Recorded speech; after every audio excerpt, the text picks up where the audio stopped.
음양오행과 주역 그리고 명당 제39회 명당, 명당의 정의.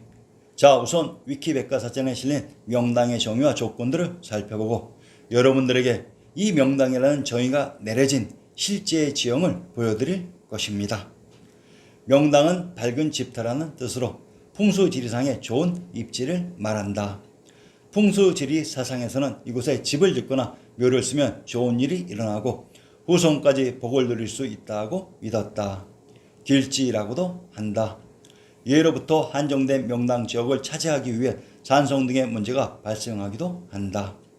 명당의 요건은 바람은 감추고 물은 얻을 수 있는 장풍득수가 되는 곳이었는데 장풍득수를 위해서는 배산 임수의 지형이 제격이다. 장풍득수는 풍수지리에서 사용되는 개념 중 하나이다. 감출장에 얻을 득을 사용하여 바람은 감추고 물은 얻는다는 뜻이다. 겨울에 차가운 북서 계절풍을 막을 수 있고 농경에 필요한 용수 공급이 용이한 것을 말하며 풍수지리에서 말하는 명당의 요건이다. 장풍득수가 되기 위해서는 배산 임수의 지형이 적합하다. 명당을 밝은 집터 또는 길지라고 합니다. 이곳이 어디였을까요? 자, 우선 우리의 지리지 신증동궁 여지선남을 통해 명당이 길지인 길주였다는 것부터 확인해 봅시다. 함경도 명천의 군명을 명원 길주라고 합니다. 함경도 명천의 건취연에게 본래 길주의 명원역이다라고 했습니다. 조선 태조 이성계가 이곳을 기반으로 고려를 제압해서 건국한 나라가 명조선이었던 것입니다. 명당 길주는 천조가 있었던 개경 서울의 지명이었습니다. 아리안 X는 호언을 하는 사람이 아닙니다. 군명 명원이 바로 밝은 땅으로 자, 역사 속 명당이 바로 길주였습니다. 그러면 이 명당인 길주의 정체를 밝혀봅시다. 경상도 안동의 군명을 길주, 복주, 화산, 창녕이라고 합니다. 경상도 창녕의 군명을 하성, 하산이라고 합니다. 경상도 안동과 창녕은 창녕의 군명이 중복되는 동일한 지역으로 이것이 하나라가 처음 건국된 천하의 대법왕청인 천조가 있었던 곳의 지명들이었습니다. 경상도 안동의 불후를 인용합니다. 백년사 노산에 있으며 신병루가 있다고 했습니다. 백년사란 부처의 궁전인 대법왕청인 천조인 비당금자의 금성이라고 했습니다. 자, 그러면 안동 길주와 동일한 지명인 창녕의 정체를 밝혀봅시다. 성씨는 창녕 단번으로 성도에서 성씨가 개출되는 것은 성씨족배의 기본 원칙으로 창녕은 또한 성도인 개경의 지명이기도 합니다. 경상도 창녕의 건취현역을 인용합니다. 삼한시대의 불사국의 땅이었던 창녕은 신라 진흥왕 16년에 신라에 합병되었으며 비사벌군 또는 비자회군이라 불렀다. 경도 왕 때 화항군으로 개칭했다가 고려 태종 때 지금의 이름으로 고쳤다. 고려 공민왕과 함께 개혁을 펼치다가 희생된 신돈이 이곳 영산에서 태어났다. 창녕군 선상면 덕골리에 있는 천왕제는 상가복에서 경북 청도군 두곡리로 이어지는 고개로 옛날에는 고개가 하도 험해서 1000명이 모여야 넘을 수 있었다 하여 천왕제 또는 천왕현이라고 부른다. 불사국이란 천하의 중심 금성천조인 대법왕청이 있었던 곳이며 천왕제 천왕현이란 이곳 비당금자 금성의 천재가 있었던 불사국의 땅의 지근거리에 있었던 천왕님이 계셨던 천왕현으로 넘어가는 고개를 상기와 같이 1000명이 넘는 고개로 조작했던 것입니다. 창녕은 천조가 있었던 성도 비당금자 금도 발해의 간다라국입니다. 천하 명당지 천하의 중심 대법왕청인 비당금자의 금성이 있었던 창녕이 명당인 길주라고 했습니다. 자, 그러면 천하 명당 지지의 형사를 살펴봅시다. 천하의 대법왕청인 금성 천주가 있었던 개경 서울은 전형적인 남향으로 뒷산인 진산이 천하의 맞산인 금강백두 묘양산이며 개경 서울의 앞 낙양인 풍패 지역에 폐수가 흘러가는 전형적인 배산 임수의 지형이었습니다. 이곳 개경 서울의 진산에 고려의 황제들 다수의 무덤이 있었고 정조대왕에 붙인 사도세자의 무덤이 있었던 현룡원이 개경서울에 있었습니다. 자, 그러면 이곳 천하의 명당 지지에 있었던 대표적인 무덤은 어느 곳이 있었을까요? 자, 이를 밝혀드리겠습니다. 이곳 천하의 중심 대법왕청이 있었던 곳이 또한 천웅의 법이 시행되었던 문주이기도 합니다. 살생이 금지된 지역이기도 합니다. 황해도 문화의 군명을 문성유주 실영궐구라고 합니다. 평안도 자산의 군명을 문성 태안 안차주라고 합니다. 함경도 문천의 군명을 매성 문주 이균이라고 합니다. 상계 평안도 자산 황해도 문화 함경도 문천은 문성과 문주의 지명이 일치되는 곳으로 문주는 조금 더 광역적인 표현으로 문주에 있는 성이 문성이 됩니다. 이곳이 신시계천의 무대 환인 환웅 단군의 묘정과 사원이 있는 곳으로 모든 사람이 경배하는 신성한 지역으로 이것은 무력을 사용하지 않고 천웅의 법이 시행되었던 천축입니다. 천조가 있었던 개경서울의 지명입니다. 이곳에 삼성이신 환인 환웅 단군의 묘정과 사원이 있었다고 합니다. 황해도 문화의 산천조를 인용합니다. 9월산 고을서쪽 심리에 있으니 곧 아사달산이다. 한 이름은 공오리요 한 이름은 중산 삼이이다. 세상에 전하기를 단군이 처음 평행에 도하였다가 후에 또 백악으로 옮겼다 하는데 이 산이다. 주모왕이 기자를 조선에 봉하니 단군이 그만 당장경으로 옮겼으며 후에 도로 이 산으로 와서 숨어 화하여 신이 되었다 한다. 또 작년 및 오늘편에 보인다고 했습니다. 9월산을 삼이라고 합니다. 자, 그러면 삼위의 의미를 살펴보겠습니다. 옛날 환인의 소자 환웅이 자주 천하의 뜻을 두고 인간 세상을 탐내어 구하였다. 아버지가 아들의 뜻을 알고는 삼위태백을 내려다보니 인간을 널리 이롭게 할 만하여 즉시 천부인 세계를 주어 내려보내 인간 세상을 다스리게 하였다. 황해도 문화연의 9월산이 시시개천의 무대 삼위태백이었으며 단군 왕검의 아사달산이었던 것입니다. 9월산을 백악이라고 합니다. 현재 청와대의 진산 북악산의 이름이 백악으로 이것이 역사 속에 9월산, 금강산, 묘항산, 백두산, 태백산이며 우리의 역사 지리는 엉망개판이라는 얘기입니다. 황해도 문화의 사묘를 인용합니다. 삼성사 9월산 성당리에 있으니 곧 환인, 환웅, 단군의 사당이다 라고 했습니다. 이 부분이 상고사 주작의 결정적인 증거가 되었습니다. 황해도 문화연의 묘전조를 인용합니다. 환인, 환웅, 환인의 소자로서 속호는 곤시시이다. 단군 생머리에 자세하고 후선은 갈라져서 동북쪽으로 부여가 되고 그 연대는 방고시 세계에 있는 듯하다. 환인이란 황국시대를 이끈 마지막 환인님이시고 환웅천왕이란 기원전 3897년경 신시에 개천하신 비로자나 부처님으로 불교에서 말하는 석가모니로 이분과 단군왕검의 무덤이 이곳에 있었다고 합니다. 이렇듯 단군왕검 이전에 유구했던 상고사의 역사가 신정 동국 여지스남에 기록되어 있었는데 이 모든 것을 삭제시켜 버렸던 것입니다. 이곳 금성천조가 있었던 명당인 길주에 황국시대의 마지막 환인님과 환웅천왕인 비로자나 부처님 그리고 제정물리의 시원인 단군 왕검의 묘전이 있었던 천하의 명당 지지였습니다. 명당이란 바로 밝은 박당입니다. 황제 명당지. 자, 이제 통상적으로 사용하고 있는 명당의 교본인 지역을 보여드릴 것입니다. 우리가 상식적으로 알고 있는 그러한 명당이 바로 여러분들의 눈앞에 등장할 것입니다. 우선 일상적으로 정립된 명당이라는 조건들의 정의를 대충 일견해 보시기 바랍니다.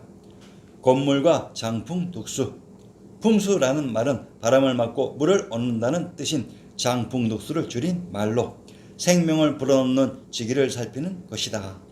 자연에서 태어난 사람은 바람과 물로 생명체를 이루고 있다. 바람과 물을 생활 속으로 끌어들여 그것을 지리적인 조건에 맞춰 해석하는데 산세, 지세, 수세 즉 산의 모양과 기, 땅의 모양과 기, 물의 흐름과 기 등을 판단하여 이것을 인간의 기륭 화복에 연결시켰다. 그것에 의해서 생활하는 인간의 본질을 나타내는 것이 풍수이다. 장풍득수와 함께 명당 보국의 입지로는 배산 임수 되고 전조 후고하여 전착 후간이면 명당 집토로 말하지만 바람이라는 것은 기류를 변동시켜 모든 만물에게 신선한 공기를 공급해주는 역할을 하는데 겨울에 부는 매서운 바람은 땅을 얼게 하고 생물을 움츠리게 하지만 산이 여러 개가 격격이 감싸주어 있는 곳은 바람이 갇혀서 매서운 바람이라도 오히려 온풍으로 바뀌어 온화한 기운을 모아주는 길지 역할을 하게 된다는 이치이다.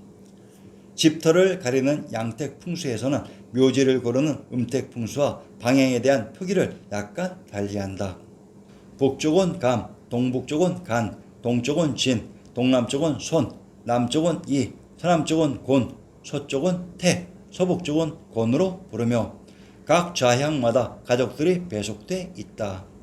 흔히 동사택, 서사택이라 부르는데 대문이 감진손이 방향에 나 있으면 동사택이요 곤곤간태 방향으로 있으면 서사택이라 이른다. 자, 어려울 것이 없습니다. 상기 명당의 조건이 나열된 실제의 지역으로 이제 들어갈 것입니다. 서울을 만들기 위해서 음인, 용은 백두산에서부터 천리를 넘게 온갖 변화를 하면서 행룡해 왔고 양인물 역시 남한강, 북한강이 천리 밖에서부터 흘러나와 양수리에서 합류하여 한강을 이루고 서울을 휘어 감아주니 산수교합 즉 음양교합이 완벽하게 이루어졌다라고 합니다. 한양도 전형적인 배산임수의 명당 입지이다. 명당의 조건에 웬 백두산과 한강의 얘기가 나오고 있습니다. 자, 그동안 숨겨졌던 우리 역사 속 황제의 명당 지지를 공개해 드리겠습니다.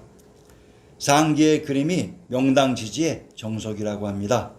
뒷산이 북한산이고 한강이 흐르고 왼 경북궁에서 한강 쪽으로 또한 강이 흐르고 있습니다.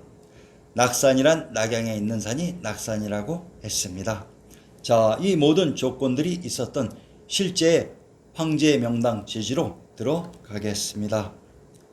제왕의 성이 있었던 관중의 진산이 화산인 삼각산으로 이곳의 좌측으로부터 한강인 압록강이 흘러내려가고 좌청룡 우백호인 금강산과 한라산이 좌우를 호위하고 있는 천하 황제들의 명승 제지가 바로 이곳 제왕의 성이 있었던 관중 지역이었습니다. 우리가 알고 있는 명당 지지의 원형이 바로 이곳입니다. 이곳 관중에 중국사 25사의 거의 모든 궁궐들과 황제들의 묘전이 있었습니다. 물론 진시황제의 아방궁과 진시황릉도 이곳에 있었습니다. 신증동궁 여지스남의 박토. 자, 그러면 우리의 지리지 신증동궁 여지스남에서 황제의 지지인 박당의 정체를 밝혀봅시다. 함경도 영흥도호부의 국명은 박평, 쌍성, 화주, 당문, 장명, 화령, 역양이라고 나와 있습니다. 평안도 박천의 군명은 박주, 박능, 덕창이라고 합니다. 함경도 영흥의 군명 박평과 박주는 동일한 지명의 다른 표기 방식으로 이곳 관중의 박터를 한자 박으로 표기했던 것입니다. 경기도 영평의 군명을 동음, 양골, 영흥이라고 합니다. 함경도 영평과 함경도 영흥은 영흥의 군명이 중복되는 동일한 지명이며 함경도 영흥의 군명 박평과 평안도 박천은 제왕의 성이 있었던 관중의 박터라고 했습니다. 함경도 영흥의 궁실과 산천을 인용합니다. 선원전 부동남쪽으로 13리에 흑성리에 있으니 곧 환조의 옛 저택으로 태조가 출생한 땅이다. 하륜이 사명을 받들고 이곳에 이르니 도순문사 광해백이 강중위에 술자리를 벌려놓고 청해 말하기를 본부는 곧 도조 한조가 거주하던 땅이며 태조가 이곳에서 태어나셨는데 아직도 그 명칭이 없으니 또한 하나의 유감된 일이 아니겠는가 하며 하륜이 비로소 영흥이라 이름하였다는 것이다 라고 했습니다. 함경도 영흥을 용흥이라고 합니다. 황해도 황주의 군명은 용흥, 제안, 성소, 대룡으로 황주의 군명이 용흥으로 황주는 제왕의 성이 있었던 관중의 박토라고 했습니다. 박토가 지명인 함경도 영흥의 제영을 인용합니다. 순임금의 옛날 밥 깔고 고기 잡던 그 좌치는 모두 이 용흥강과 정역산 머리에 있구나라고 했습니다. 현재 중국 역사로 조작 이입된 순임금의 무대가 관중의 박토인 영흥이었다고 진실을 고백하고 있습니다. 신중 동궁 여지 승남에서 화산을 중학이라고 합니다. 이곳이 중산으로 이곳 왕부의 중심 관중이 중국이기도 합니다. 이 화산의 남쪽 화양이 또한 강감찬의 귀주 대첩의 무대인 귀주이기도 합니다. 중국사 25사 왕조의 궁궐과 묘전, 상기 제왕의 성이 있었던 한양장안의 중심이 어떠한 곳이길래 천하 황제의 지지라고 했는지 밝혀보겠습니다. 이곳은 인류의 시원지인 마고대성입니다. 제14대 치우천왕님부터 제18대 단웅천왕님까지 계셨던 금성천부의 봉성입니다. 천왕님들과 함께 삼재인 소호금천 전욱고양 제곡고신이 계셨던 제경입니다. 단군 왕검이 재정분리의 시원으로 천자인 황제로 처음 등극하신 아사달의 왕검성입니다. 제후 요와 우순이 반란으로 정권을 장악한 도당이기도 합니다. 한나라의 공국자 우가 도읍한 제왕의 성 양성입니다. 상나라의 탕왕이 도읍한 상나라 은나라의 도성이 관중에 있었습니다. 주나라의 도성 호경이 바로 관중입니다. 진나라의 함양과 아방궁이 있었던 도성 봉상이 관중입니다. 한나라의 궁실 장락궁이 있었던 도성이 관중입니다. 신나라 왕망의 궁실이 관중에 있었습니다. 소진을 공국한 사마시의 기반 지역이 관중입니다. 전진의 부견이 있었던 곳이 관중입니다. 북위의 수도 성락이 관중의 공내성입니다. 북주의 궁실이 관중에 있었습니다. 수나라의 궁실 인수궁이 관중에 있었습니다. 수나라의 도성 대흥성이 바로 한성인 공내성입니다. 당나라의 궁실 구성궁이 관중에 있었습니다. 발해의 공국자 대조영이 벌모로 잡혀 있었던 영주가 관중의 무주였습니다. 송나라인 고려의 척이 도성이 있었던 철원이 관중입니다. 명청 조선이 있었던 도성 한성이 바로 관중입니다. 물론 상기에서 빠진 내용들도 있지만 자, 과연 황제의 지지라고 할 만하지 않습니까?